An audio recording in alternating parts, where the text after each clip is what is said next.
Je me souviens de ce soir où, sous la pluie battante de Paris, j'ai frappé à la porte de la maison familiale. Le cœur en miettes, sachant que mes mots allaient tout briser.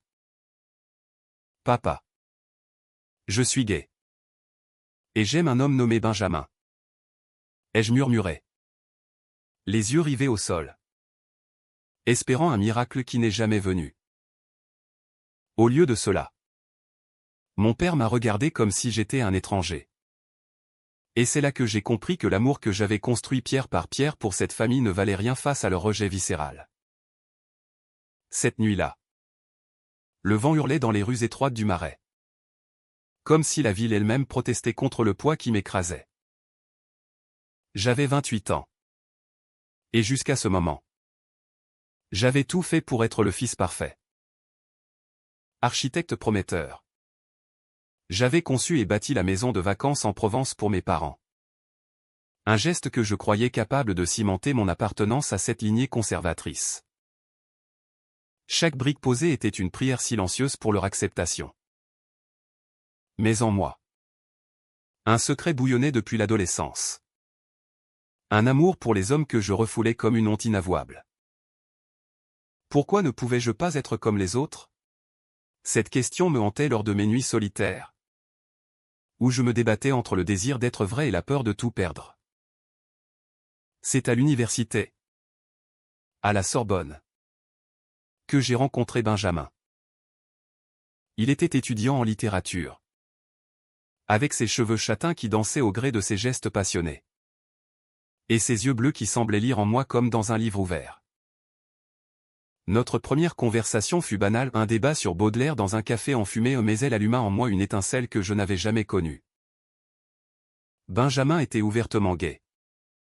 Fier de son identité dans une France qui, malgré ses lois progressistes, gardait des poches de préjugés tenaces. Il me racontait ses luttes avec une telle vulnérabilité que cela me terrifiait et m'attirait à la fois. Sacha, la vie est trop courte pour se cacher, me disait-il souvent. Sa voix douce comme une caresse sur mon âme blessée. Mais je me cachais. Oh. Comme je me cachais. Chez mes parents. Lors des dîners dominicaux à Neuilly. Je jouais le rôle du célibataire endurci, évitant les questions sur les femmes avec des sourires forcés. Ma mère, avec son élégance bourgeoise, me pressait, quand vas-tu nous présenter une fiancée? Mon chéri? Et mon père, entrepreneur rigide, approuvait d'un hochement de tête, ignorant que chaque mot me lacérait l'intérieur. En rentrant chez moi, dans mon petit appartement de la rue Oberkampf, je m'effondrais, me demandant si mon amour pour Benjamin valait la destruction de tout ce que j'avais construit. Était-ce de l'égoïsme que de vouloir être aimé pour qui j'étais vraiment? Ou étais-je condamné à une vie de mensonge? Bâtissant des maisons pour les autres tout en laissant la mienne en ruine? Les mois passèrent. Et ma relation avec Benjamin s'approfondit en secret. Nous nous retrouvions dans des parcs discrets, comme le jardin des Tuileries au crépuscule, où nos mains se frôlaient sans que le monde le sache. Il me poussait à affronter mes démons. Tes parents t'aiment, Sacha. Ils ont juste besoin de temps. Mais je savais au fond de moi que ce n'était pas si simple. Mon père, issu d'une famille catholique traditionnelle, voyait l'homosexualité comme une faiblesse. Une déviance importée par la modernité parisienne. Ma mère, plus douce, suivait son lead, craignant le scandale social. Comment leur dire que leur fils unique, celui qui avait sacrifié ses rêves pour leur plaire, aimait un homme? Cette pensée me rongeait, créant un gouffre entre Benjamin et moi. Il voulait plus une vie ouverte. Des dîners avec des amis. Des voyages sans mensonges. Moi, je tergiversais, paralysé par la peur. Un soir, Après une dispute où Benjamin m'accusa de le traiter comme un secret honteux. Je rentrai chez moi en larmes. Assis sur mon lit, je fixais les plans de la maison provençale que j'avais dessinée. Chaque ligne était un témoignage de mon dévouement filial, mais aussi de mon hypocrisie. Pourquoi bâtir pour eux alors qu'ils me rejetteraient pour qui j'étais? Cette nuit-là, je décidai de tout avouer. Le lendemain, je pris le train pour la Provence, le cœur battant comme un tambour de guerre. En arrivant, la maison se dressait fièrement, ses murs ocre baignés par le soleil couchant. Mes parents m'accueillirent avec des embrassades chaleureuses, ignorant la bombe que je portais en moi. Pendant le dîner, autour d'une table garnie de fromage et de vin local, je rassemblai mon courage. Il y a quelque chose que je dois vous dire. Commençai-je, la voix tremblante. Le silence qui suivit fut assourdissant. Mon père posa sa fourchette, son visage se durcissant. Ma mère porta la main à sa bouche. Quand je prononçai les mots « je suis gay » et « j'aime Benjamin », ce fut comme si le monde s'effondrait. Mon père explosa « Comment oses-tu ? Après tout ce que nous t'avons donné ?» Sa voix résonnait dans la pièce, chargée de colère et de déception. Ma mère pleurait en silence, murmurant des prières. Je tentais d'expliquer, de leur dire que cela ne changeait rien à mon amour pour eux. Mais c'était futile. « Tu n'es plus le bienvenu ici », cracha mon père, me montrant la porte. Dehors, près des poubelles, il jeta mes affaires, symbolisant ma nouvelle place dans leur vie, reléguée aux ordures. Cette rejection me brisa. Rentré à Paris, je me réfugiai chez Benjamin, qui m'accueillit les bras ouverts. Ils reviendront à la raison, murmura-t-il en me serrant. Mais au fond de moi, un doute s'installait. Étais-je digne d'amour si même ma famille me reniait? Cette question me hantait, amplifiant mes insécurités. Benjamin, patient, essayait de me reconstruire. Mais je sentais une faille se creuser en moi. Les semaines suivantes furent un tourbillon de douleur et de confusion. Je vivais chez Benjamin, dans son appartement exigu du quartier latin, entouré de livres et de posters de poètes maudits. Chaque matin, je me réveillais avec un poids sur la poitrine, revivant le regard de mon père. Ce mélange de rage et de trahison. Pourquoi n'avait-il pas vu que j'étais toujours le même Sacha? Cette interrogation me consumait, me poussant à des monologues intérieurs interminables. Étais-je un monstre pour avoir osé être moi-même? Où étaient-ils les monstres pour m'avoir rejeté si cruellement? Benjamin tentait de me raisonner, l'amour vrai transcende les préjugés. Sacha, donne-leur du temps. Mais le temps ne guérissait rien, il ne faisait qu'approfondir la plaie. Au travail, mes collègues remarquaient mon absence d'esprit. En tant qu'architecte chez un cabinet renommé, je dessinais des plans mécaniquement. Mais mon inspiration s'était envolée. Un projet pour une villa à Nice me rappelait trop la maison provençale. Ce symbole de mon sacrifice inutile. Un soir, rentrant tard, je trouvai Benjamin en train de cuisiner, son sourire illuminant la pièce. Parlons. Sacha. Je sens que tu t'éloignes. Sa voix était empreinte d'inquiétude. Et cela me serra le cœur. Assis à table, je lui avouai mes tourments, et si je ne mérite pas ton amour? Mes parents m'ont jeté comme un déchet. Peut-être ont-ils raison. Il secoua la tête. Les yeux brillants, non. C'est eux qui ont tort. Tu es fort, beau, et tu mérites tout. Pourtant, Un secret me rongeait. Avant de tout avouer à mes parents, j'avais eu une brève liaison avec un collègue. Antoine. Pour tester mes sentiments. C'était une erreur stupide. Née de la confusion. Mais elle pesait sur ma conscience comme un fardeau.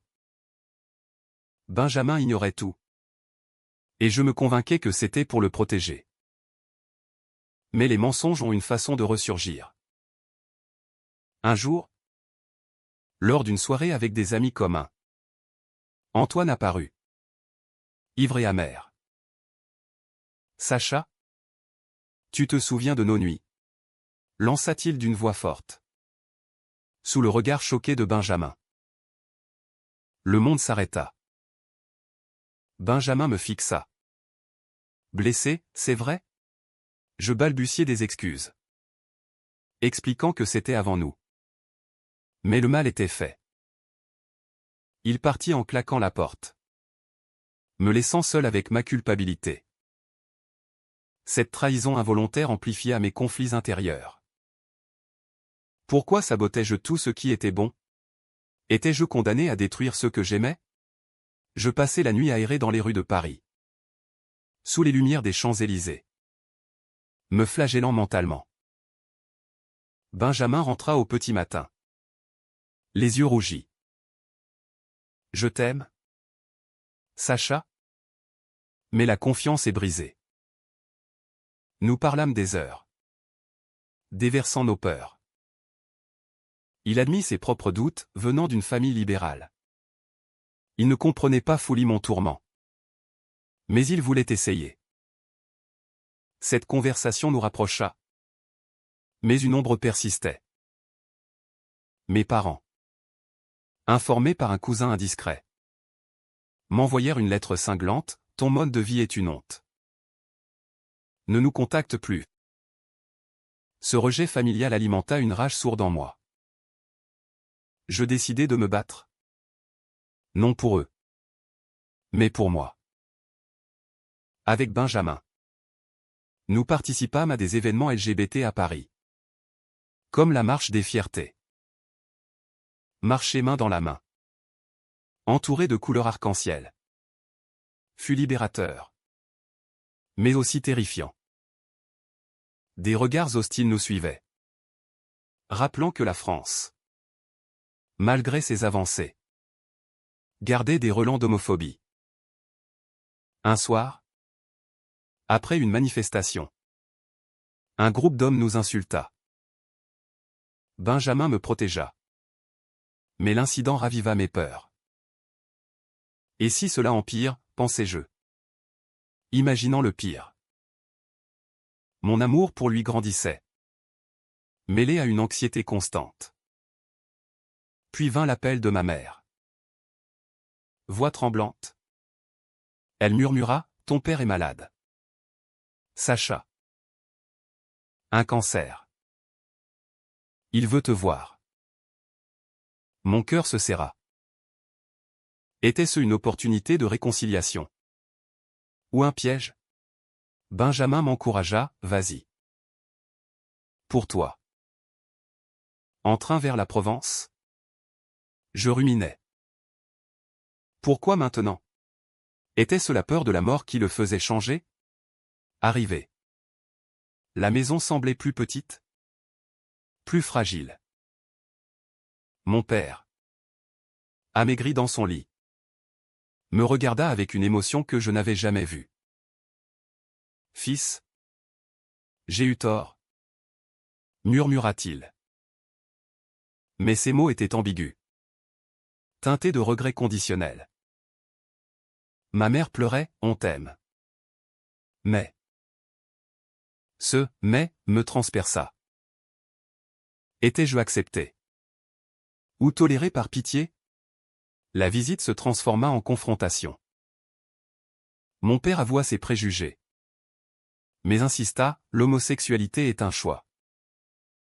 Change pour nous. Furieux. Je répliquai, c'est qui je suis. Les larmes coulèrent. Et je partis. Le cœur en lambeaux. De retour à Paris. Benjamin m'attendait. Mais je sentais une distance grandir.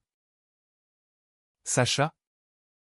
Je ne peux pas porter tout ça seul, dit-il un soir. Sa voix craqua, révélant sa propre fatigue. Étais-je en train de le perdre par ma faute? Cette pensée me terrifiait plus que tout. Les jours suivants.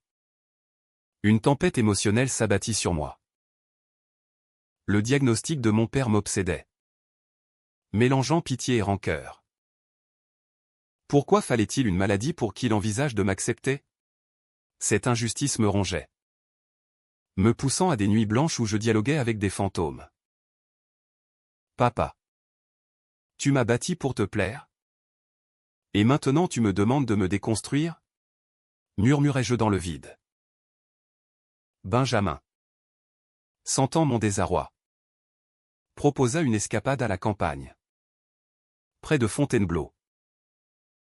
Là, au milieu des forêts automnales, nous tentâmes de recoller les morceaux. Mais même nos promenades main dans la main étaient hantées par mes doutes.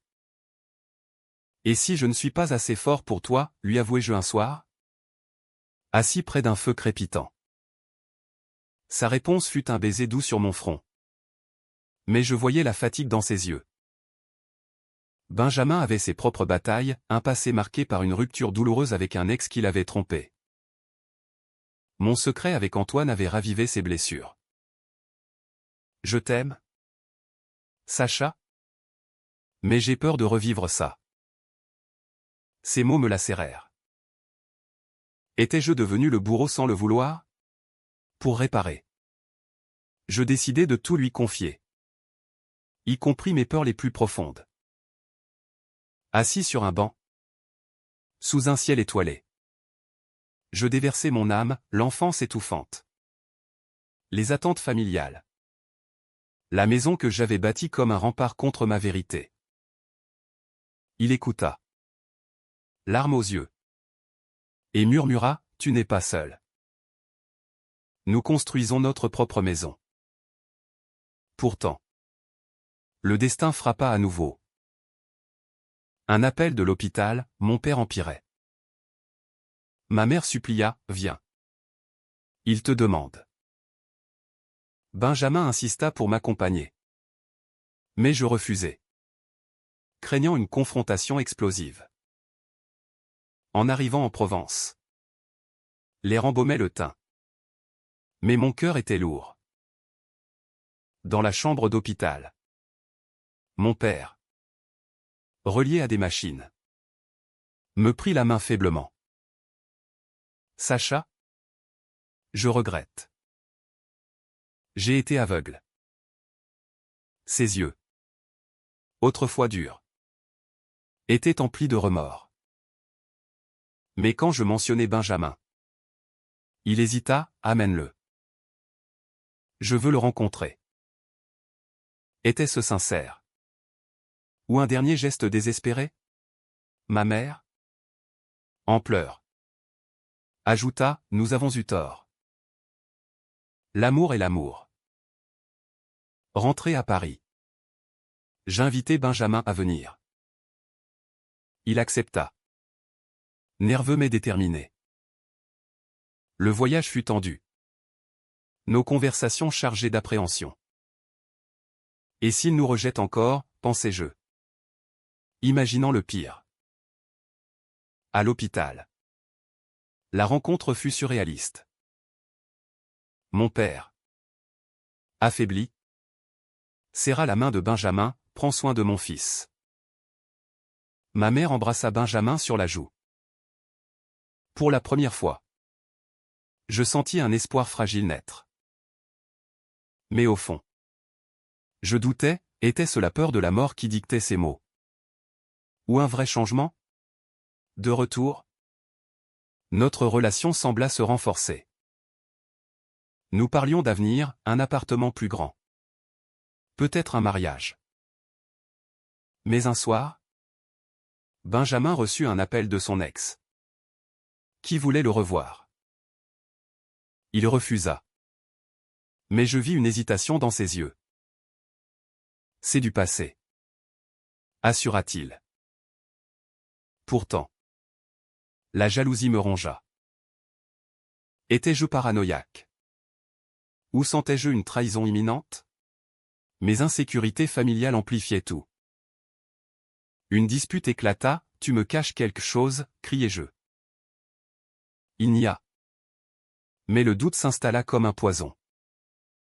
Puis, le choc, en fouillant son téléphone, acte que je regrette amèrement, je découvris des messages ambigus avec son ex. Pas de trahison physique, mais une complicité émotionnelle qui me brisa. Pourquoi, hurlai-je quand il rentra. Benjamin. En larmes. Avoua, j'avais besoin de quelqu'un qui comprenne mes doutes sans les porter comme un fardeau. Tu es si englué dans tes peines. Ces mots me transpercèrent. Étais-je le problème? Avais-je poussé l'homme que j'aimais dans les bras d'un autre par mon propre chaos intérieur? Nous passâmes la nuit à nous disputer, déversant des années de frustration. Je t'aime, mais je suffoque. Admit-il enfin. Au matin, il partit chez un ami, me laissant seul avec mes démons. Je m'effondrais, questionnant tout, ma famille, mon amour, ma valeur. Pourquoi tout ce que je touchais se brisait-il? Cette solitude forcée me força à introspecter. J'appelai ma mère, qui m'encouragea, « Batte-toi pour lui, comme tu t'es battu pour nous. » Son soutien, inattendu, me donna de la force. Mais le chemin vers la réconciliation serait ardu, semé de doutes et de larmes. La séparation temporaire avec Benjamin fut un abîme de souffrance. Chaque jour sans lui était une torture, amplifiée par l'état déclinant de mon père. Je naviguais entre Paris et la Provence, oscillant entre espoir et désespoir. À l'hôpital, mon père s'ouvrait enfin. J'ai grandi dans un monde où l'homosexualité était un péché. J'avais peur pour toi. Ces confessions, murmurées entre deux quintes de tout, me touchaient, mais aussi me mettaient en rage. Pourquoi avait-il fallu la mort pour qu'il voie clair? Papa, ton rejet m'a presque détruit. Avouai-je un soir, les larmes coulant. Il pleura aussi, « Pardonne-moi, fils. » Ces échanges me forçaient à affronter mes propres failles. Étais-je trop centré sur ma douleur pour voir celle des autres? Benjamin m'avait accusé de cela. Et il avait raison. En rentrant à Paris, je lui écrivis une lettre. Déversant mon âme, je t'ai aimé maladroitement, noyé dans mes tourments. Laisse-moi une chance de réparer. Sa réponse fut laconique, « Rencontrons-nous. » Au café où tout avait commencé. Il apparut. Plus beau que jamais, mais marqué par la fatigue. Sacha, je t'aime toujours. Mais nous devons changer.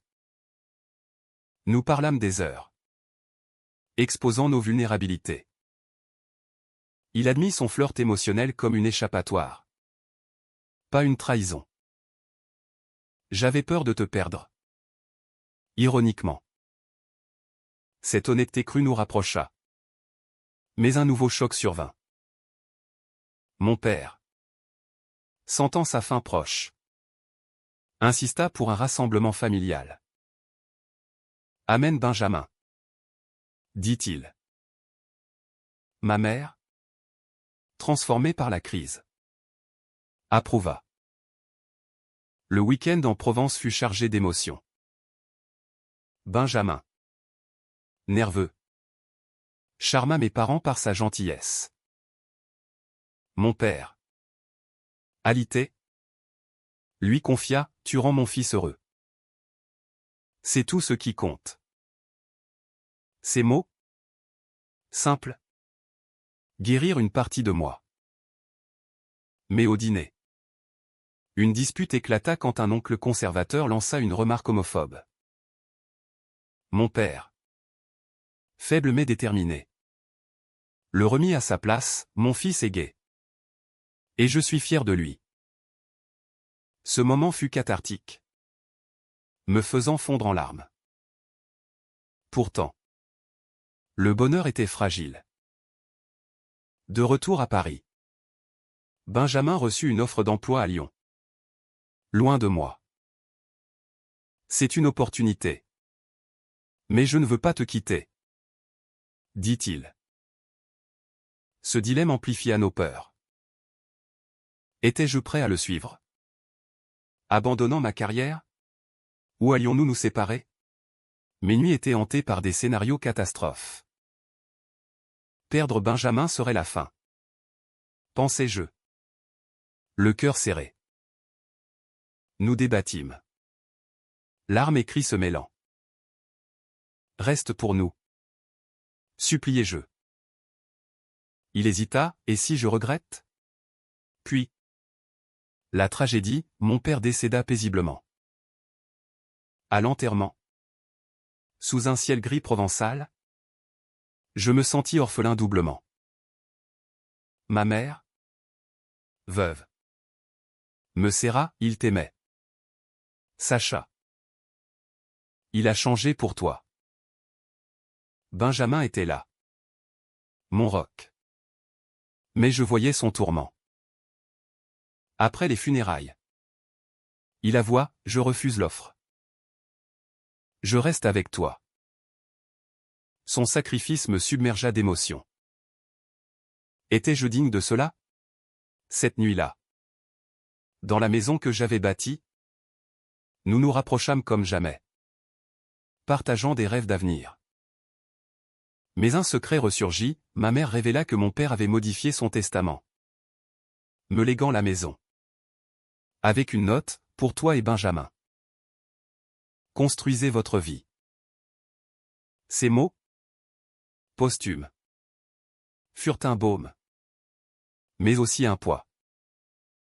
Avions-nous mérité cette rédemption? Benjamin, ému, murmura, c'est un nouveau départ. Pourtant, mes doutes persistaient. Et si le passé revenait nous hanter? Cette anxiété culmina lors d'une soirée où un ami commun mentionna l'ex de Benjamin. La jalousie refit surface, menant à une dispute explosive. Tu ne me fais pas confiance, cria-t-il. Comment le pourrais-je après tout, répliquai-je. La crise atteignit son paroxysme quand Benjamin partit en claquant la porte. Pour de bon cette fois. Seul, je m'effondrais, questionnant ma capacité à aimer. Pourquoi sabotais-je le bonheur? Ma mère, au téléphone, me conseilla, affronte tes démons, ou tu le perdras. Cette nuit fut la plus sombre. Un gouffre d'autoflagellation. Au matin, déterminé, je le cherchais partout, prêt à tout pour le reconquérir. La quête pour retrouver Benjamin fut un périple intérieur autant qu'extérieur. Je sillonnais Paris. Des cafés du Marais aux berges de la Seine. Revivant nos souvenirs. Chaque lieu évoquait son rire. Ses yeux. Et mon cœur saignait. Benjamin. Je suis perdu sans toi, murmurai-je aux ombres. Enfin, chez un ami commun, je le trouvai. Défait mais résolu. Sacha?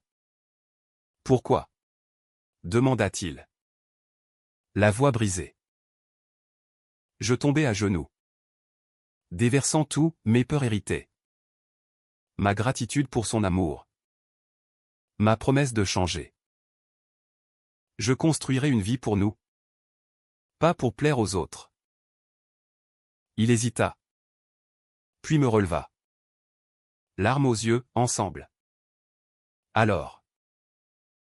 Les mois suivants furent une renaissance. Nous emménageâmes dans un appartement à Montmartre. transformant la douleur en force. Ma mère, veuve mais apaisée, nous visita souvent, tissant des liens avec Benjamin. Vous êtes ma famille maintenant, dit-elle un jour. Nous serrons tous deux. Ce geste guérit des plaies profondes.